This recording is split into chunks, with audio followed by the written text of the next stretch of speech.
Today, we're diving into what might be the single most critical piece of your entire financial foundation. Seriously, it's the one step that makes everything else we talk about not only possible, but sustainable. Let's get right into it. Now, we're not talking about flashy investments or chasing the next big thing in crypto. No, we are going so much deeper to something far more fundamental.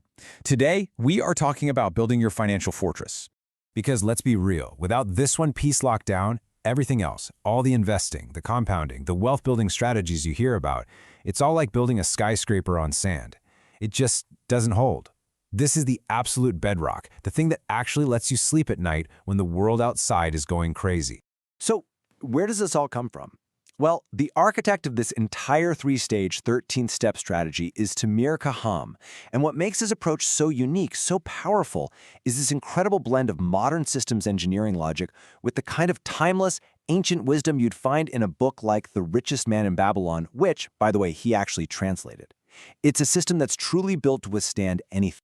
To really get why this step is so profoundly important, let's do a little thought experiment that the source material calls the 2 a.m. heartbeat test. Just imagine this for a second. It's the middle of the night and your phone rings. Or maybe it's Tuesday afternoon and your boss calls you into that conference room and closes the door to talk about restructuring. In that exact split second, what happens inside your body? Do you feel that cold, gut-wrenching panic because you know there is absolutely zero margin for error in your life? Or can you actually take a calm breath knowing you've prepared for this? That physical reaction, that's the whole ballgame.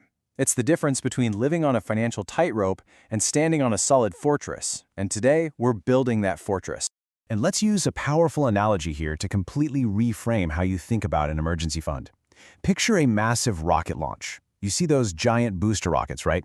They do all the brutal, heavy lifting, fighting against gravity. But here's the critical part. The booster stage is not supposed to go to orbit. Its entire job is to absorb the immense stress, do the hard work, and then fall away, so that the main mission, the important part, can ascend safely. Your emergency fund, that is your booster stage. And in our lives, financial gravity is just, well, it's entropy. It's life happening. It's the universe deciding your car's transmission should blow out this week. And if you don't have that booster fund ready to take the hit, your main mission, your retirement accounts, your investments, is forced to burn precious fuel it can't afford to lose. You end up stealing from your future self just to solve a problem today.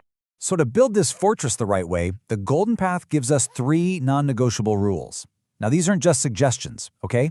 Think of them as the engineering specs for your financial safety system. They are protection, liquidity, and separation.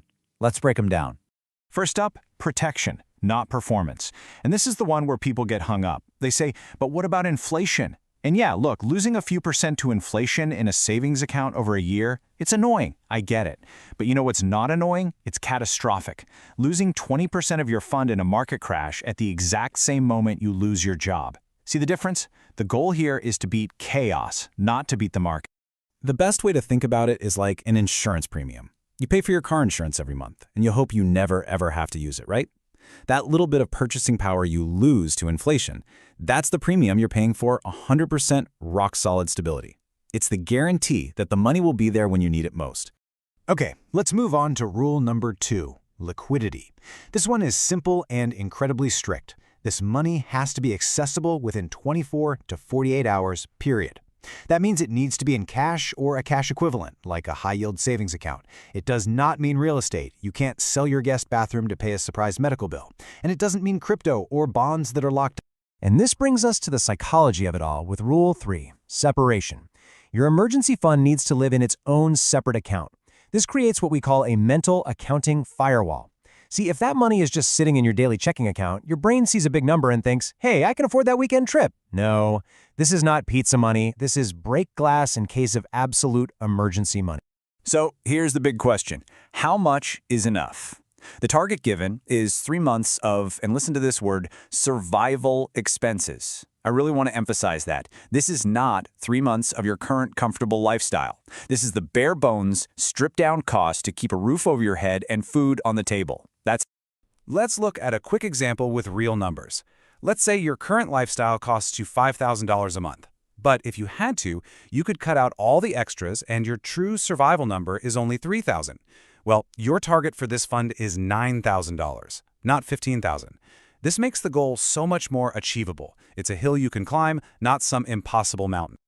Okay, now let's talk about the big mistakes, the traps to avoid. Mistake number 1 is thinking that a credit card is your safety net. It's not. It is a trapdoor. When you use a credit card in a crisis, you're not solving the problem. You are making it mathematically worse by dumping a pile of high-interest debt right on top of the original disaster. And mistake number 2 is a little counterintuitive, but it is so critical to understand. It's the person who throws every single spare dollar at their debt while having zero savings. Now, that feels really responsible, right? But what happens is, a small crisis hits, they have no choice but to go right back into debt, and they get stuck in this soul-crushing cycle of paying off debt and then reborrowing. You have to build the buffer first, then you can attack the debt with full force. And look, we have to be brutally honest with ourselves about what an emergency actually is. Losing your job or a medical crisis? Absolutely. A 50% off sale on something you've wanted? Christmas gifts? Nope, not even close. You have to protect this fund, because if you rate it for gifts in December, it won't be there when your car dies in January. So here's your action plan, something you can do this week. 5 simple steps to just get the ball rolling. 1, open a separate savings account. Do it today. 2, give it a powerful name, like Financial Fortress. 3, deposit your first $50. Just make it real.